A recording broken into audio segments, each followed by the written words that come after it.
And we're back another week. This is a longer episode, perhaps. We'll see.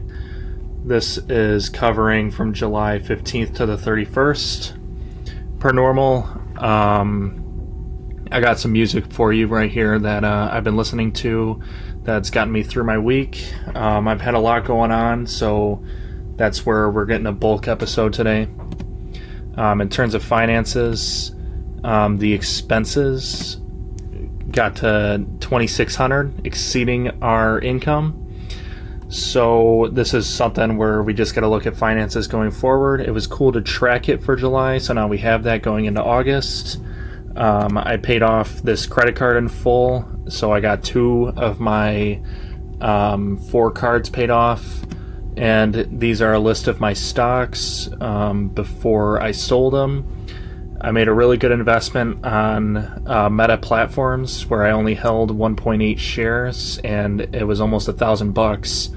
I think I paid maybe $300. So that was huge. That's where the investments paid off to where I can actually have money to pay off some of the debt. And then, we'll look to rebuild positions again. It's not the end of the world. Going forward with finances, I decided to dig up my 15-pay life policy for insurance. So last episode I talked about how life insurance takes the risk away from you and transfers the risk to the physical paper so that, if you were to pass away, things are taken care of. But the other exciting part of life insurance is that you can use it as an investment tool. So, for example, I have a $50,000 policy on myself that I paid $126.08 for. So the moment I signed that contract, I immediately had $50,000 more to my name. So if I ever pass away today, $50,000 goes out to my beneficiaries, and that only costed me $126. Now to upkeep that, it's going to cost $126. If this was a whole life policy, that would have been my entire life. But since I got a 15 pay, it's a limited pay whole life policy. So the policy is going to last my whole life, but I only have to pay for 15 years. So per the illustration, cash value is going to build over time. So on year 10 in 2034 with this policy, I'll have $11,000 worth of cash value. So I got this when I was 26, so when I reach 10 years, I'll be 36, and I'll have $11,000 ready to go. I'll still have to make my $126 payment each month, but if I ever need cash, there's reserves there that aren't being affected by the stock market or any market. The only risk I have is if the insurance company I chose goes under, but I chose one of the largest ones, so it's highly unlikely.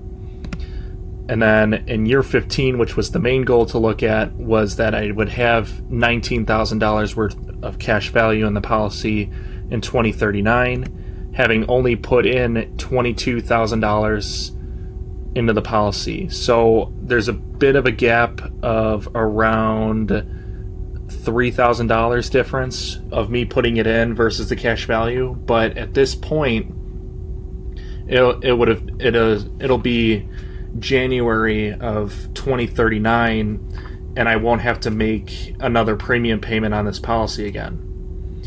And so that cash value will continue to compound. I can play with that and borrow against it, and it's not taxed because it's loan money, so it's just free money to play with. I can put it into new life insurance policies. I can put it into a new investment, a new car, a new house, anything. And if I leave the money alone, I don't have to make any premium payments. By the end of year 39 with the policy, I'll be age 66, ready to retire, and I'll have $32,000. It would have grown to $32,000. And again, all I put into the policy was $22,000, so I would have gained $10,000 just by letting it sit there. And if I ever borrow from the policy during its lifetime, the policy will continue to compound interest, even though I have taken money out technically. So basically, the insurance company is going to hand me money from elsewhere within the company on the balance sheet for them. So my money is going to be compounding. So say I took the loan at the $32,146.50. If I took the loan at age 66, the money is still compounding year over year at the value of $32,000. So I'm earning that 3.5%, 4% interest on that money, even while I get to use it. And then I can pay it back, or I don't have to pay it back. I can let it ride, and hopefully I have more life insurance in the future. But basically that amount would just be deducted against the death benefit. But for $32,000, there's still left over in the $50,000. So in that situation, it could make sense. But this is just one of the ways you could just let money grow for you over time, kind of like the stock market, to where, if I end up in another debt situation, I can bail myself out with my life insurance policy. So for this week, that's the lesson, is that I really like the limited pay policy, and I ended up buying one for myself. And these are the numbers that, you might think that you've invested too much at $22,000, and at year 15, you don't get the immediate payback, but there's a lot of benefits to it. And also throughout the entire process, you're insured for $50,000, and that cash value is also added to the death benefit when it's paid out to your beneficiaries. So that's the 15 pay policy, the limited pay policy. Moving on to meditation. I liked July 23rd's pay attention to detail. Lofty words and grand gestures can be suspicious. Why are you trying so hard to please? The details of a seduction, the subtle gestures, the offhand things you do are often more charming and revealing. And then it kind of goes hand in hand with the other one that I chose from July 18th, which was prove yourself. Choose a dramatic, difficult action that reveals the painful time and effort involved. And so, just prove yourself. That's the most accurate description I ever have seen, which I like to point out, just that, you say prove yourself, but to put that into words, choose a dramatic, difficult action that reveals the painful time and effort involved. So then people pay attention, and then that's where pay attention to the detail comes in. With the Bible, we're on the book of Mark, and I got a few quotes. I think I have, we'll get there. So the first one is, for whoever is ashamed of me and my words in this adulterous and sinful generation, of him will the Son of Man also be ashamed when he comes in the glory of his Father with the holy angels. There's a lot of symmetry where, you got to make sure you're behaving appropriately here during your life so that you become revered in the afterlife. Am I able to move my face? This doesn't work. Well, I don't know. We'll see how that comes out in the recording. But in chapter 325, Mark mentions, Jesus says, if a house is divided against itself, that house will not stand. And I thought that was very reminiscent of a speech that Abraham Lincoln gave, where he said that a house divided cannot stand. And it's a Bible quote, it seems, which I thought was interesting. Something in this in Mark's book compared to Matthew's book that I thought was interesting was he says, "He who has ears to hear, let him hear." So as we're talking about these Bible quotes, that's kind of the whole message. It's just whoever has the ears to hear, let him hear these words. And if any place, I really like this one too. "And if any place will not receive you, and they will not listen to you, when you leave, shake off the dust that is on your feet as testimony against them." I thought that was wise words. I find that to be reminiscent in life. Whenever people do you wrong, it's just best to shake off the dust and move on.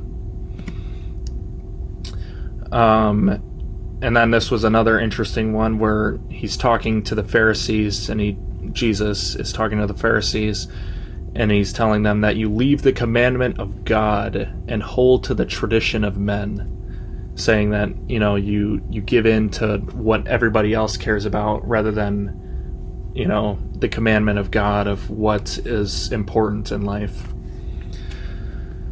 So that was meditation. And then with the current book, we've been rifling through a lot of chapters. So I wanted to slow down and focus on a particular chapter, and luckily develop competence coincidentally was the next chapter. So here we go. It's a kind of a short chapter. I just want to focus on the one chapter this week. He begins by saying that Florence Nightingale got off to a slow start. Her pioneering, world-changing career in nursing was a long underground, taking nearly 20 years to go from the call, as she famously spoke of it, to her service on the front lines in the troop hospitals of Crimea. And they go through and they talk about just like how it was a rough time for Nightingale to get started as a famous nurse, but he makes a very powerful point that I wanted to bring up of a poem that was written about Nightingale by Longfellow. It was Longfellow's famous poem that would portray Nightingale as a kind of angel gliding through the halls of her hospital, comforting the sick and the dying. It was a beautiful image. It is not correct. A more accurate picture of Nightingale would show her as a stern teacher of other nurses, a trainer who developed a generation of talent so that they could treat and comfort the wounded. We would picture her late at night, leaning over her desk, reading reports, writing letters to politicians and generals, ordering supplies, fighting for resources. We should imagine her tinkering with how the hospital ran, solving problems, making things more sanitary and efficient. And it's just crazy to think that a more accurate picture is just the nights that nobody's paying attention to, the grind effort, even reading this book and preparing it every week is just for your entertainment. Hopefully we're improving. From here, we move on to Theodore Roosevelt.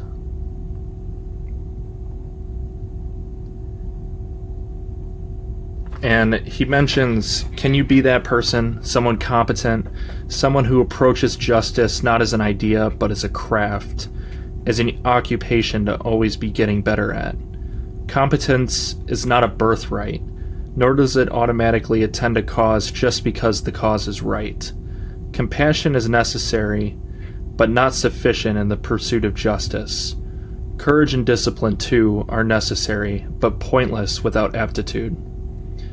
One could argue that the Carter presidency struggled not because Carter's bold and brave stands, but because he refused to hire a White House chief of staff, contrary to all advice.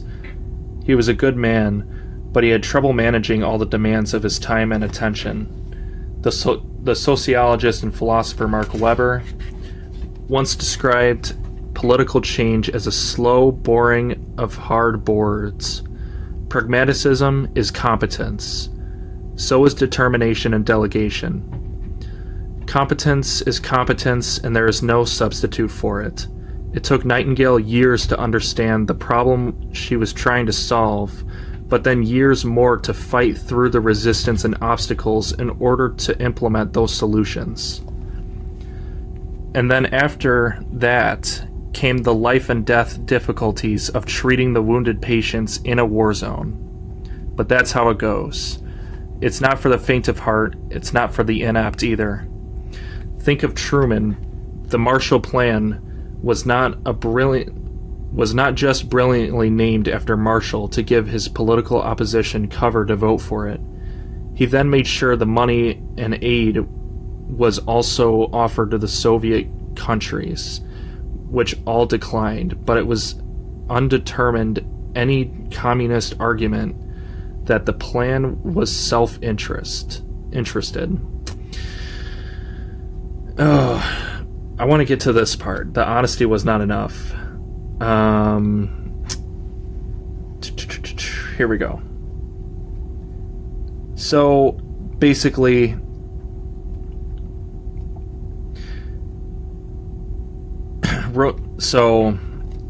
his friend Jacob Rillis would say honesty was not enough. To eventually change the political and economic landscape of the country, Roosevelt would not just have to be right, but savvier and more skilled than those who wished to stop him. And so will you. It doesn't matter that the writer has something important to say. What counts is whether they have the chops to communicate it to the reader. It doesn't matter what a politician has all the right intentions or positions. Do they know how the system works? Do they have the staff? Do they have the relationships to get it done? It doesn't matter that the lawyer is willing to take the case. Can they win it? It doesn't matter if someone feels bad for the vulnerable or the afflicted, or even that they work really hard on their behalf. What counts is whether this effort is actually alleviating that suffering, not temporarily, but permanently. Nor is justice about a political acumen and people skills. Strength is important too. Raw physical power, resources, the ability to win. The bad guys are in this world. And those bad guys are often strong, often violent, often in command of serious power that they use to inflict their will on others. Who will stand up to them? Who is strong enough to stop them? We can't just mean well, we have to be able to do well. What does it say about humanity that effective altruism is a new concept? Every problem must be studied. Every skill must be practiced. Every variable necessary for success, allies, funding, public support, power, must be cultivated. Impact must be measured. Decisions must be optimized. People must be held accountable. We have to hold ourselves accountable. That's how we get better. This will take time. In Nightingale's case, it took years for her to turn her raw potential into rock-hard competence. This will require learning by trial and error, as the king did in his failed campaigns in St. Augustine and other cities. It will require courage, discipline, and wisdom. Of course it will. If being of service was easy, everyone would do it. If problems solved themselves, there wouldn't be problems. The world would be fair and wonderful, and the right people would always be in charge. Until then, we have to be smart and capable and competent. So that's kind of the goal with this production pace, just developing competence. You know, the nitty-gritty stuff is how we get through it, and honesty's not enough. You got to be savvier and better than the oppositions. So with the goals, of course we're trying to strive to get these goals done, but I haven't been able to focus on them very well.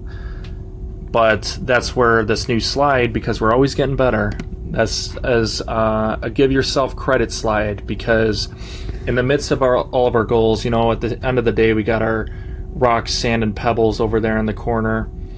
And, you know, family, health, it's all important. And when the rocks are grinding against each other, those are like the big pieces. I only got 5 rocks. So you got to give yourself leeway. You got to give yourself credit. Because you can only work so hard. And at the end of the day, like, you know, I got my friend. I got to go watch movies. I got my cousins. I got to go hang out with them. For work, I got golf outings. I got connections to make. There was a huge meeting with PnC Bank that I was really excited about. And then I went golfing with my dad. Part of the Saturday morning routine. I finally got out there with him. I was super excited. But it kept me away from making this video. But at the same time, it's all part of the plan. You gotta give and take with this. Competence will be with you. You just gotta work for it and carry it throughout your relationships. Goals extended is the same thing here. I didn't prep. My weekend routine gets a check mark because I went out with my dad. I went out and with the family, with the cousins. I went and saw Deadpool and Wolverine, which was a great movie. That's why NSYNC Bye Bye Bye was at the first slide. We're making this video, and I haven't done any of my backlog, but we'll get there. I also have like Wisconsin coming up, which I'll talk about in the next video. I'll probably try to work on that vlog and have it ready to go so that I can put vlog from backlog, because that'll be another video in the backlog. And these are the carrots, still focused on that. The golf clubs actually changed because I got some of them extended. I got 3 clubs extended, and it only cost like $60, so I don't have to spend $289. I think I can get away with my old crappy clubs, but yeah, that was this week, and we'll be back for more in the next one. If I can find my mouse, we'll end the video. Hold on. Oh, hold on, I had it. There we go. All right, peace out.